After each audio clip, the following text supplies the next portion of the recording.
What is up, everyone? We're making another new video today. This one is going to be 10 movies I recommend and 5 honorable mentions that are a bit on the nose.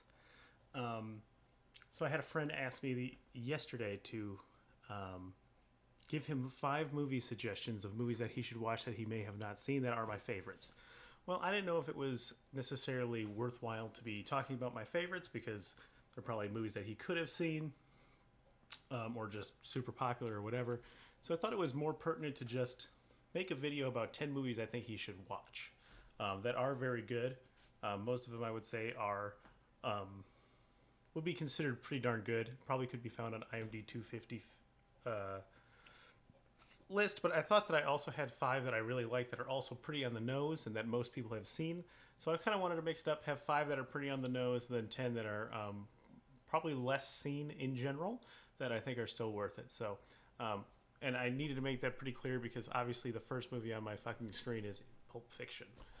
So if you haven't seen Pulp Fiction, that's kind of a problem, especially if you made it through 20 some years of your life. You should probably go see it. I think it probably goes without talking about the plot.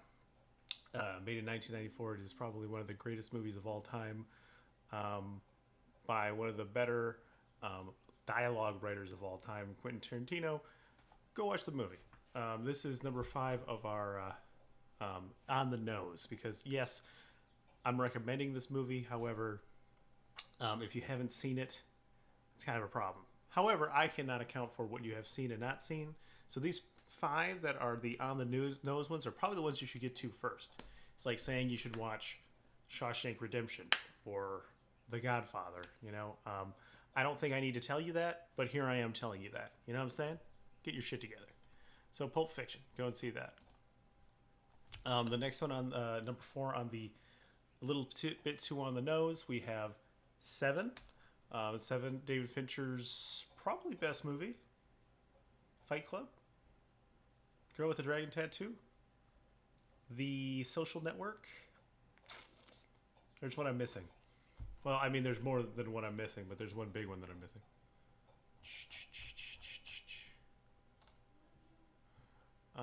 Let me look.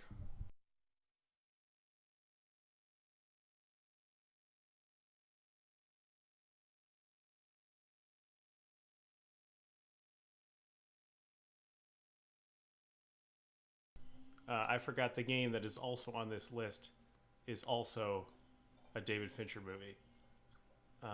Panic Room? Anyway, yeah. So, 7, once again, nope, still on David Fincher. So, Pettis, this video is specifically for you. So now you have a living document as opposed to a text message. But also, I get content.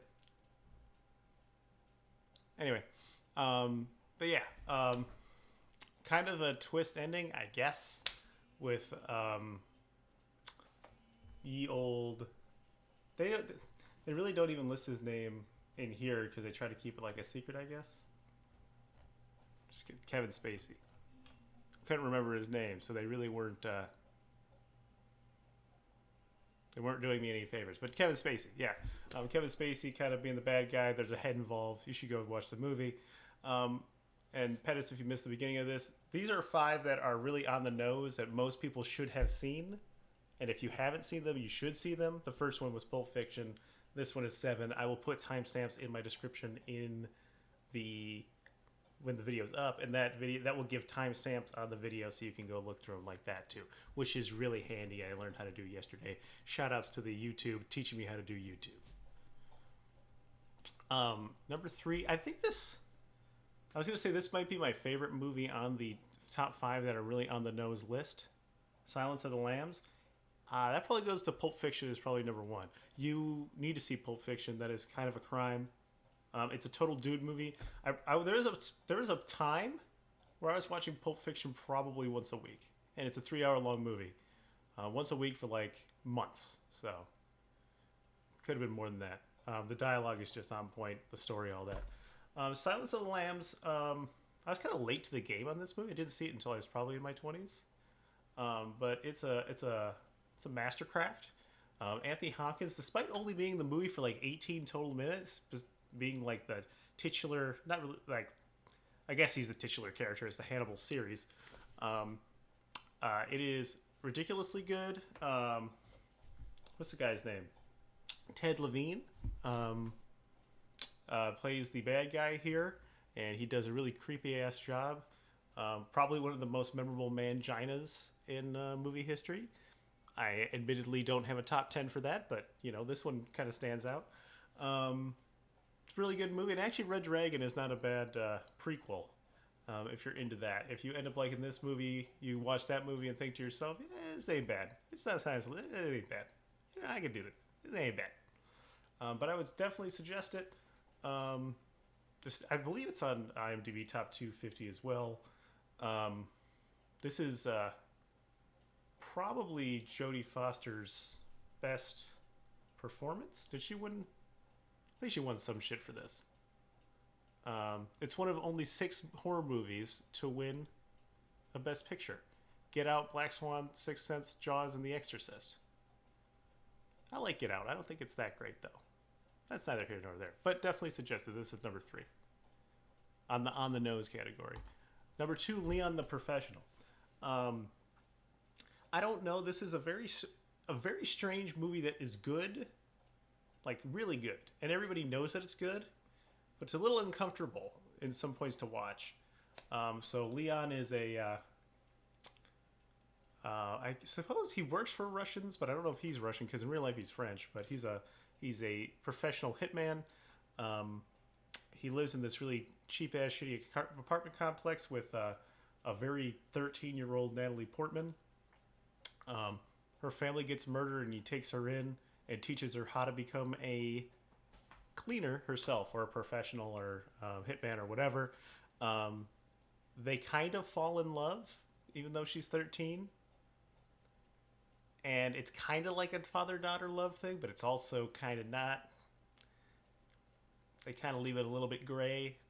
Gary Oldman once again plays one crazy-ass bad guy, as he always does. Like in the Bruce Willis movie, that Fifth Element? Fifth Element. Yeah, he always plays some wild bad guy. Once again, I don't know. There's something about 1999, man. I Was Born, Pulp Fiction, this movie. That just hit different, Definitely go watch it. It's a really good one. It's usually on Netflix, too, I believe. So, not really difficult to watch either. I'm trying to think. I think Pulp Fiction you should be able to find literally anywhere. Yeah, this is a good one. You should watch this one if you haven't seen it. These are the ones that are supposed to be on the nose. So if you haven't seen these, that's a good sign, because the other ones are a little bit, a little bit deeper. The last one on the nose category is The Usual Suspects, another Kevin Spacey movie, also starring Gabriel Byrne and Stephen Baldwin. Who's Chaz Pulbit? Oh, okay, yeah. So basically, the movie is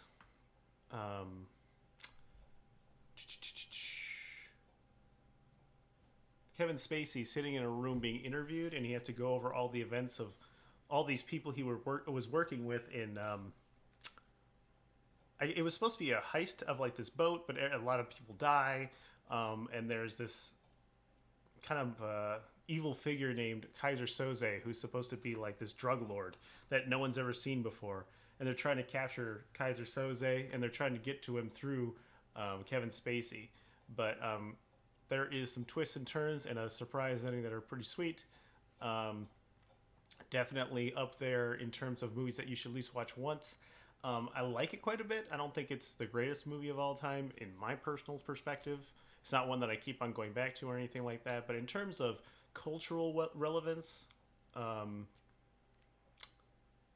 it's pretty important, especially with the kind of twist ending. A lot of these that I'm going to suggest have twist endings or have twists within them. And also, I guess it's worth mentioning, it just caught my eye and I remember it. The Usual Suspects is in reference to Casablanca. They tell them to round up the usual suspects. And the usual suspects are these guys because they're all kind of like within doing this kind of work where they steal stuff and all that kind of stuff. It is a very good movie. Definitely check it out. So now I'm going to get to my formal recommendations. Ones that I think that are not necessarily movies that everyone has seen. They're a little bit kind of like under the radar, but are very good. Kind of some of them kind of float in that favorite category for me. Some don't. It's just movies that you should definitely see. I talked about this movie literally yesterday in my video. It's one of my top 5 favorite movies of all time. Super underrated. I don't want to talk about it again in terms of like specifics. There's Hitmen. They're in Bruges. It's funny as hell. This should be probably one of your first that you should watch because it is fan-fucking-tastic. Written, probably one of the best written movies I've ever seen in terms of how things kind of play out. It's just dripping with deeper meaning than what you're seeing on screen. I love to talk about this movie as well, but I'm not going to do it again today. But it's great. Definitely watch this one. In Bruges. I always forget if I'm actually saying the name of the movie, but it's right there on the fucking screen if, I'm not saying it. In Bruges. So that's number 10. Real quick overview of that one. Number 9. This is The Game from 1997 starring Michael Douglas and Sean Penn. This is probably when my dad showed me this movie. This was also on Netflix. I'm trying to think. In Bruges might be on... It's usually on like HBO or something. I don't know. You find it. I don't got all the answers, okay? The Game, David Fincher again. When my dad showed me this movie back in... That's probably 15, 16, 14, maybe even younger than that. So we're talking like 14 years ago or some shit. 2008, back in the old West. This is like one of the movies that got me really interested in watching movies. I was always watching movies, but this is one of the ones that was more kind of piquing my interest. It's very dark. Michael Douglas is a rich dude whose father died, and he's kind of like traumatized by it. But his brother Sean Penn, who's kind of like the rich playboy-y one, decides for his birthday he's going to get him this game. And the game is confusing because they don't know where the lines start and end.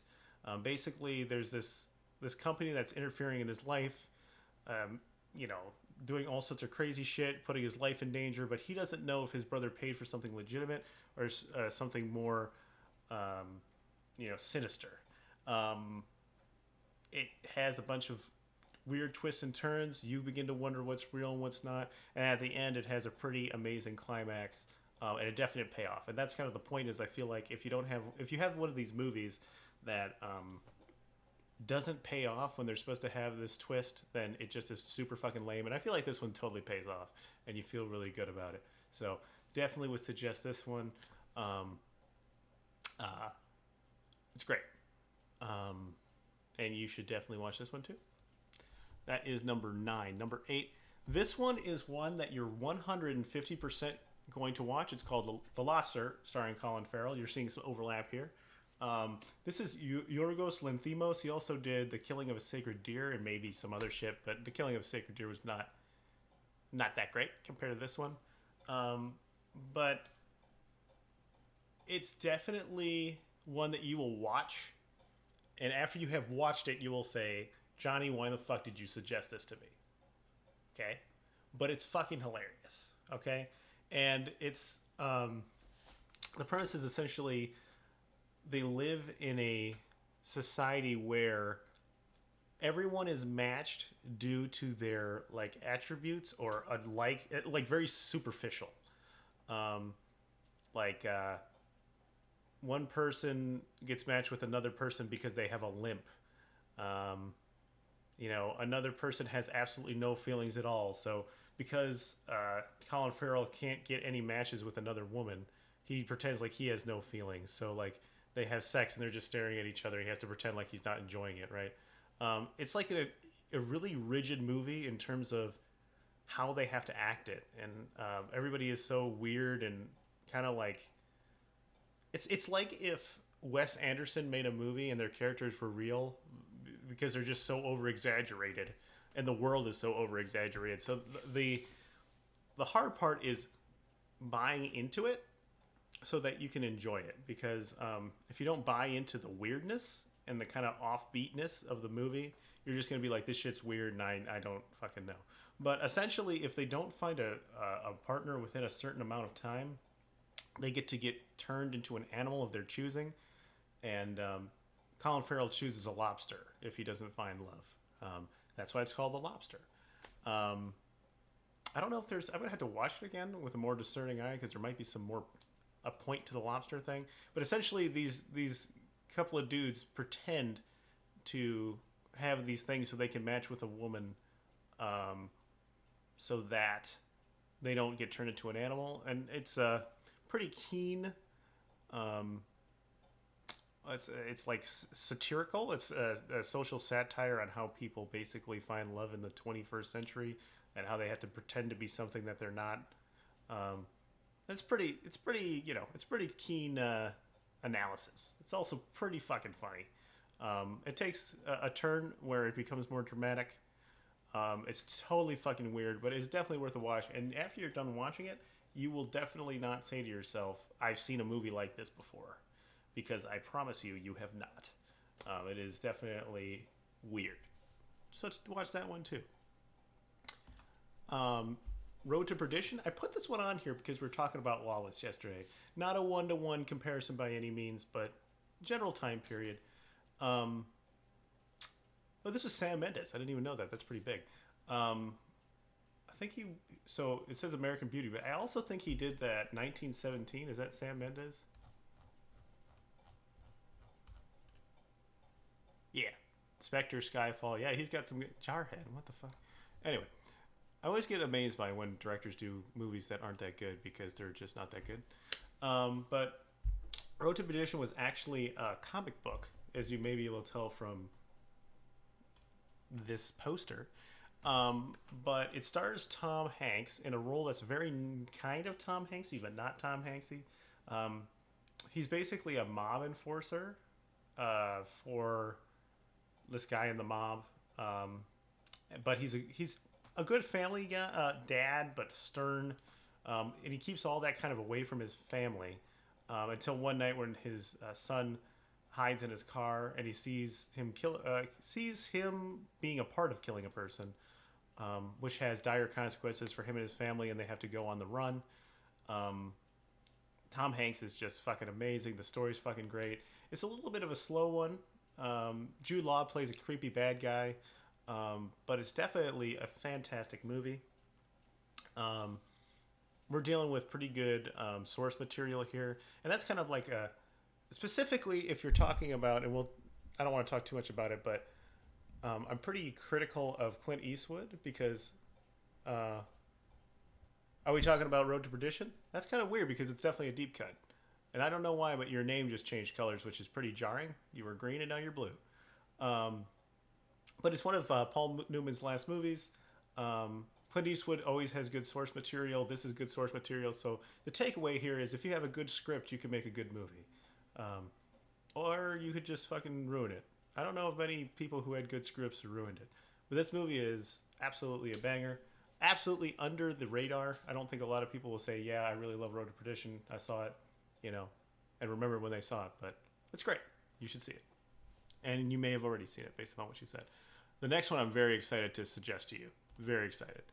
Lars and the Real Girl, starring Ryan Gosling. This movie, man, I don't know why nobody talks about it, but it's absolutely incredible. And the premise of this movie, whoever thought of this, is an absolute chad because it is so fucking just a bizarre thought process. So Lars lives in northern Wisconsin, I believe it is, which also, shout out to the boys. It is small Wisconsin town. You changed. Okay, yeah. Well, it's great. I don't know where you even found it. I was on, I think, Cinemax at one point. Anyway, Lars and the Real Girl. So the premise is Lars is this lonely guy who lives in his brother's garage. He's mentally not really healthy. He works a job that he hates, can't seem to connect with people, even though he has a girl who likes him the entire time. It says he's pathologically shy. I would go on to argue that there's probably more issues there. But so he decides one day to deal with his loneliness or shyness to buy a blow-up doll. And it should be noted that everybody loves him in town. He's just a weirdo, right? So he buys this blow-up doll, and he basically masquerades her as his girlfriend. His brother and his sister-in-law go basically to his psychiatrist and they're like, what should we do? And they say, just have the whole town pretend like it's a real person. So Lars goes around with a blow-up doll like she's a real person. Silver Linings Playbook, it's not on here, but interesting. Okay, you're saying, okay, psychological problems? Yeah. So he takes the blow-up doll around, and everyone treats her like a person. They all accept her, even though she's not a person. She's a blow-up doll. And it gets to the point where they actually start taking her seriously. Like, they'll start hanging out without him and take her to, like, school council meetings and, like, start taking her with them and, like, hanging out with just her. And he gets really fucking jealous and upset because everybody is liking her more than they like him. And by the end, she quote unquote dies. And I think they have like a funeral for her and everything. It's such a bizarre idea. But it's actually kind of like, I have never had this. It's such a strange thing. Like, you actually feel sad about this blow up doll dying at the end. And you don't really know why because you're like, it's a blow up doll, man. But it's very visceral. It's a very good movie. Definitely worth watching. It reminded me of a movie too called The Beginners. That if you've never seen The Beginners, that is a sad fucking movie, man. And that's worth a watch too. I just started thinking of sad movies. Maybe I got to make just a video about sad movies. I don't know. It's really fucking sad. And also put that one in the back of your mind as well. I just realized that they spelled Karen with an I in this movie, and that's unforgivable. Anyway. So that is number 1, 2, 3, 4, 5, 6. So we're cracking into the top 5 here, where we're getting into the real shit. Oldboy. Oldboy is a Jeremiah favorite. I suggested it to him, I believe. Make sure you watch the original Korean Oldboy. You could watch the one, the American version. One of the reasons you may want to watch that is Elizabeth Olsen is in it, and she does indeed do a nude scene, once again, if you're into that kind of thing. But this is the better movie by a long shot. This is a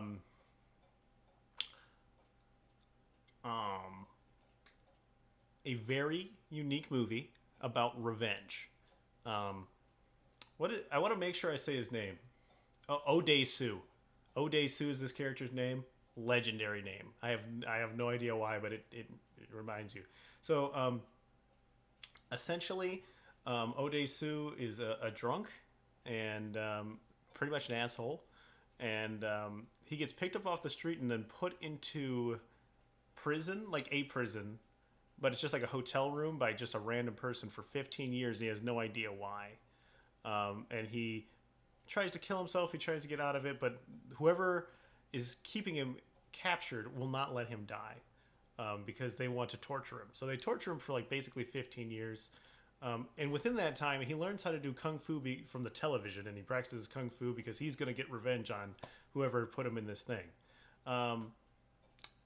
But maybe it's not his revenge that we should be worried about. So he spends the rest of the movie trying to figure out why the hell he is being treated this way and why he has been in prison for 15 years.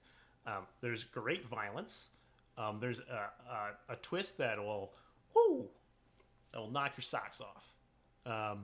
Somewhat unexpected if you don't have a discerning eye. They give you a lot of clue-ins early, but this movie, when I saw it, and I watched it for the first time, and the ending came, I was like, my God, that is a movie I will never forget. And I've made it a point to every single one of my friends be like, you need to watch this movie. And I particularly like watching this movie with people. To be like, yeah, this is fucked up. You should watch this. And it never disappoints. I have not known it once to disappoint. Definitely a wild movie. Number 5. Moving on. Number 4 is $1 Million Baby. This is more of kind of a... What's the word I'm looking for here? I have a lot of like positive thoughts about this movie. I think the whole thing with the stool where she breaks her neck is really fucking stupid, but you know, it had to happen for the movie to go on. But it's just a tearjerker. It's really sad. It's really like really like you feel good about it. She's like from nowhere. She's a loser. She's poor, and then just for the pure sweat on her brow, she becomes one of the greatest female boxers on the planet and has it all taken from her in one fell swoop. And it's super sad. I think this movie's biggest, like, what it champions the most is just the ending where it's just so fucking sad. And once again, Clint Eastwood just gets great source material here. The screenplay is by Paul Haggis, but there's a short story or book that it's adapted from. It's just so sad, man. Just so sad. It's probably one of my favorite tearjerkery movies. Clint is still doing his, I'm 80 years old and I just fucking growl all the time, which he's done for like 30 years. But it's still good. I would say this is probably Clint's best movie. It's kind of hard to say that because there's movies he's acted in and then movies he's directed. But in terms of direction, this one, and then you have Mystic River. Some would argue, Get Off My Lawn, Gran Torino. That one's not really, that's not my favorite. Watch this one, watch Mystic River. Those ones are great. But once again, they're all taken from great source material. They all have books that they're from, and Clint knows when he's taking on a movie that he's looking to hit a home run, and I can respect that. He has the power to do so. Although he's acting in a couple movies lately that are just nothings, like The Mule, like why? I don't know. Anyway, number 4. Number 3. I just watched this movie fucking 2-3 weeks ago, and this movie is a fucking banger. Okay? The reason why I watched it, no cap, is because I love Jennifer Connelly. Okay, Jennifer Connelly, I think, is probably one of the most beautiful women to ever step foot on this fucking planet, and she's probably 50 now. But from like 20 to 50 to whatever, she's still just so beautiful. So I watched this fucking movie, and I knew it was good. My God, if you want to fucking get like drop kicked in the head, this movie does that. The whole movie is just about the lengths people will go to like get money to buy drugs and how drugs make you make bad decisions. And it's I feel like usually drug use is focused on in movies is focused on kind of young people, which Jared Leto, Jennifer Connelly, and Marlon Wayans shout out. I didn't know he could act like this. But Ellen Burstyn is his mother, who's also addicted to drugs, and her fucking journey is just so wild. So incredibly fucking wild. All these people, like, by the end, it just shows you how drugs just destroy your life, like, in general. And it's kind of hokey, I think, in that respect. But just it's interesting to watch characters or people who you think are at their base pretty good people, and you learn to like them, and just watch them just crumble into just the worst things you can imagine. There's also a scene with a double-sided dildo in this movie, which is a first for me. So I don't know if that's a good thing or bad thing, but in terms of just like, a couple other things to mention. Banging theme, or I was going to say thematic music, but theme, I don't know what it's called. It might be just called, it's basically known as Requiem for a Dream by some, and it is just absolutely a fucking banger. They played a lot, like up there with like the Braveheart soundtrack, Lord of the Rings soundtrack, all these soundtracks that just like stick in your brain. And Jared Leto, to prepare for this movie, was shooting. He was shooting basically from a needle, but he had water in it, with a bunch of like drug addicts. He lived with drug addicts for like weeks. Darren Aronofsky, who has made some really good movies and some not good movies, but this is his magnum opus. Basically made Marlon Wayans and Jared Leto not have sex for, I think it was a month, so that they would know what it felt like to be strung out or like having desire for something. Just like these guys, eventually they run out of money and they can't get drugs, so they have to get more and more desperate so they can get the drugs that they need. Also, just in terms of the way it's shot, Aronofsky didn't want it to be about the actual drug use, so he has this imagery of like people's eyes dilating and blood rushing and all this kind of stuff to kind of set a tone of like how drugs interact with you, but not necessarily how you interact with drugs. Also, a lot of focus on eyes and stuff too. It's a very good movie. In terms of visually, it may be not looking as good. It was filmed, I believe, on a little bit of a budget, but it is absolutely a banger and absolutely worth everyone's time. This is great. I wish there was a little bit more to say than from the movie than just like, "Hey, don't do drugs; they're bad." But it does it in a very eloquent way. It's very great.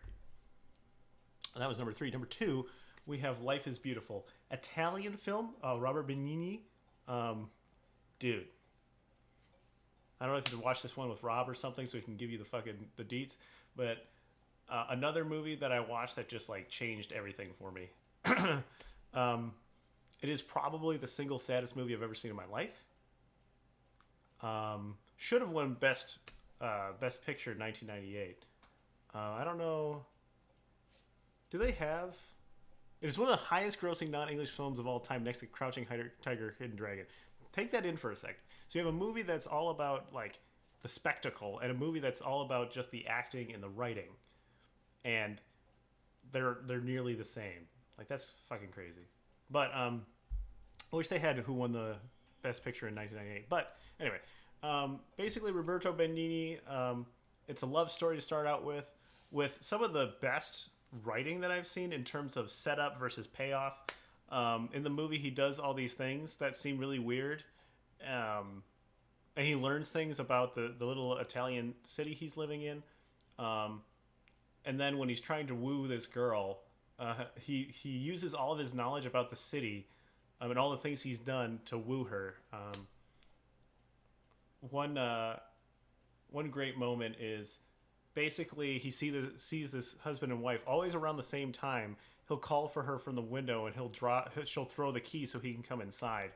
And they're walking around late at night, early in the morning. And he's like, "I bet you I can make a key appear out of nowhere." And she's like, "Oh yeah, I don't believe you." And he goes like, he says a word and she throws the key down. He has all these weird things that he can do that seem so fantastic, but it's just from like, even like magical, but it's all just from him like taking notes about what's going on around him. And he woos her and she falls in love with him because he's such a fucking goofball. And it starts out so hopeful. They have a kid. They're, their life is going great.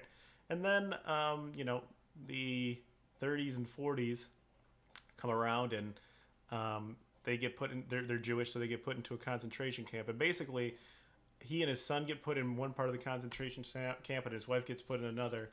And he tries to make the experience more tolerable for the kid by trying to make him seem like it's a game. Like he's saying, we're in an amusement park, and if you play by the rules of the game, then you can get a prize at the end. Well, it'll be things like, oh, you have to play by the rules, like you need to hide because at one point they round up all the kids and they gas them, and so he gets his kid to hide because he wants to get him through it, but he makes him think that it's a game so that he's not scared or anything like that. It's so poignant and touching and very sad, but it's an incredibly powerful film. It'll hit you right in the feels.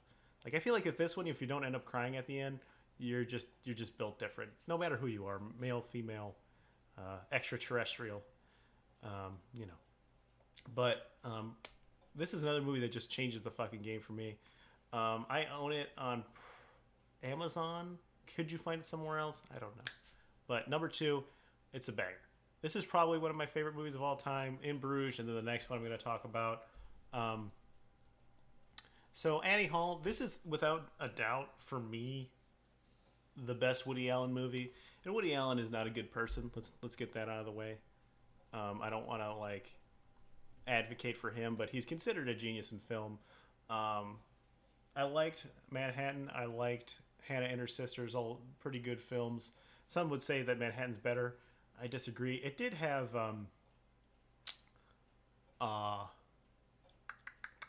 one really funny line in Manhattan, but this one I think is just funny from start to finish. It is charming in a weird way. It's not, from 1977, Best Picture, but give it a chance. He's a very smart person, and is very like, within the first 10 minutes, you know that he's nothing but a sarcastic asshole. But I vibe with it because, this says horrible things to say, but I understand the character. Like I feel like I've been that person a lot of times, and it's just more or less on the surface a love story, um, but it's more than that. It's hilarious. It's about love and loss and moving on and taking what you can from a lost relationship. But it's just funny from start to finish. And it has a very select humor, like very um, sarcastic. Like it's when I say that I vibe with it, it's because I'm very negative and I'm very sarcastic, and I could definitely and like I think exactly like LV Singer does. You know, um, he's in line at a movie theater and somebody's talking a whole bunch of shit about, the thematic elements of the Bergman film he's about to watch, and he's like, "You're wrong," and then he like cuts away and he brings out, damn, it's like a movie critic, and basically he just says, it's a culture critic, really. What the fuck is his name? Anyway, he pulls this culture critic in, and he said, and the guy tells him like, "You're totally fucking wrong. You're an idiot."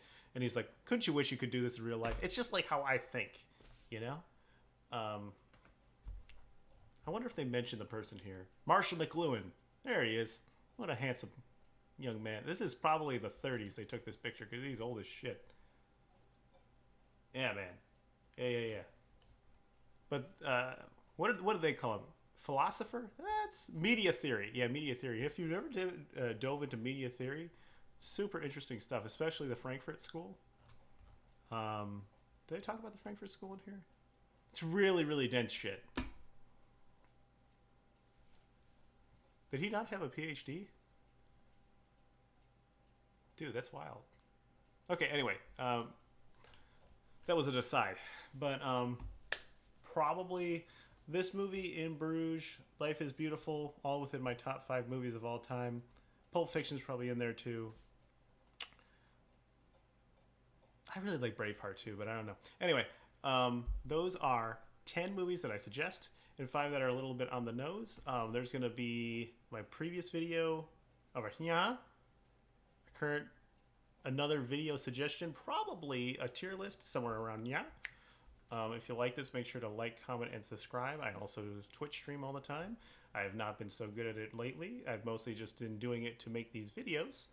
But if you like these videos and you are interested in seeing more stuff or seeing me stream, and if you like, comment, and subscribe, that will make me want to do it more. So that would be great. So look at all those stuff that are popping up around my head. Make sure to check out the Twitch stream, twitch.tv/HulkSmash6969, I believe. And take in these movie suggestions.